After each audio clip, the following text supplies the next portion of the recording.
കെട്ടിടം അപകടാവസ്ഥയിലായതോടെ കുണ്ടൂരിൽ പ്രവർത്തിക്കുന്ന തിരുമുക്കുളം ഗ്രാമീണ വായനശാലയുടെ പ്രവർത്തനം നിലച്ചു.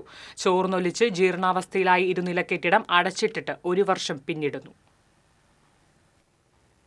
1951 തുടങ്ങിയ വായനശാലയിലെ 12,000-ഓളം വരുന്ന പുസ്തകങ്ങൾ സമീപത്തെ ക്ഷീരോത്പാദക സഹകരണ സംഘത്തിന്റെ കെട്ടിടത്തിലാണ് ഇപ്പോൾ സൂക്ഷിച്ചിരിക്കുന്നത്. ജീർണാവസ്ഥയിലായ ഇരുനില കെട്ടിടത്തിന്റെ ഇരുവശവും റോഡുള്ളതിനാൽ അപകട ഭീഷണിയിലാണ്. വായനശാലയുടെ അലമാരകൾ ഉൾപ്പെടെയുള്ള ഫർണിച്ചറുകൾ മഴ നനഞ്ഞ തകർച്ചയിലും.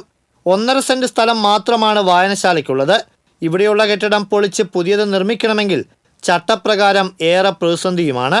ഇതിനാൽ കെട്ടിട നിർമ്മാണത്തിലെ ചട്ടത്തിൽ ഇളവ് അനുവദിക്കണമെന്നാണ് ഭാരവാഹികളുടെ ആവശ്യം. അതേസമയം കെട്ടിടം അറ്റകുറ്റപ്പണികൾ നടത്തുന്നതിന് 2 വർഷങ്ങളിലായി ജില്ലാ പഞ്ചായത്ത് 7 ലക്ഷം രൂപ അനുവദിച്ചിരുന്നുവെങ്കിലും കരാറെടുക്കാൻ ആരും തയ്യാറായിരുന്നില്ല. ഇതോടെ കഴിഞ്ഞ സാമ്പത്തിക വർഷം ലഭിച്ച 4 ലക്ഷം രൂപ ജില്ലാ പഞ്ചായത്ത് വകമാറ്റി. അതേസമയം ആദ്യം അനുവദിച്ച 3 ലക്ഷം രൂപ നിലവിലുണ്ടെന്ന് ജില്ലാ പഞ്ചായത്ത് അംഗം ശോഭന ഗോകുൽനാഥ് അറിയിച്ചു.